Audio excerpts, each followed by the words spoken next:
ตาโปรจีจนในតំបន់អាស៊ាននិយាយភាសាណាច្រើនជាងគេនៅតំបន់អាស៊ានគឺមានចម្រុះភាសារាប់រយឯណោះពីព្រោះនៅតំបន់នេះមានជាតិសាសន៍ជាច្រើនដែលរស់នៅភាសាខ្លះជាភាសាដើមរបស់ប្រជាជនម្ចាស់ស្រុកភាសាខ្លះទៀតជាភាសាដែលត្រូវបានប្រើប្រាស់ជាលក្ខណៈសកលដូចជាភាសាអង់គ្លេសជាដើមហើយភាសាខ្លះទៀតក៏ហូរចូលមកតាំងពីសម័យអាណានិគមផងដែរតើអ្នកដឹងទេថាភាសាណាដែលមានប្រជាជននៅតំបន់អាស៊ាននិយាយច្រើនជាងគេក្នុងចំណោមភាសារាប់រយភាសានោះមានភាសាធំយ៉ាងហោចណាស់ចាប់ពី10ទៅ13ភាសាក្នុងនោះរួមមានភាសាអង់គ្លេសភាសាខ្មែរភាសាម៉ូនភាសាថៃឬថៃយ៉ៃភាសាឡាវឬថៃឡាវភាសាភូមាភាសាវៀតណាមភាសាម៉ាឡេភាសាចិនកុងហ្គើភាសាតាមីលភាសាជ្វាភាសាតាកាឡូហ្វីលីពីណូភាសាអេស្ប៉ាញជាដើម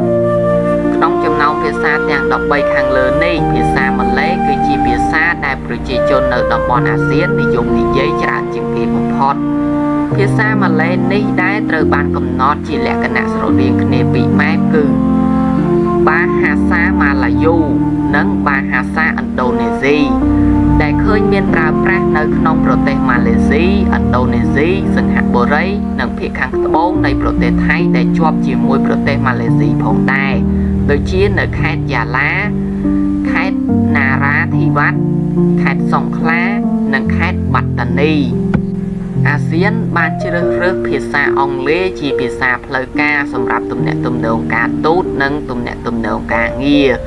ពោលគឺជាភាសាចម្លងរវាងភាគីអន្តរជាតិទ្វេភាគីនិងពហុភាគីយ៉ាងពេញនិយមក្រៅពីនេះប្រជាជនប្រទេសក្បែរខាងគ្នាក៏តែងប្រើប្រាស់ភាសារៀងខ្លួនក្នុងការប្រស្រ័យទាក់ទងគ្នាផងដែរដូចជាជនជាតិថៃជាមួយជនជាតិឡាវភាសាទាំងពីរអាចនិយាយស្ដាប់គ្នាបាន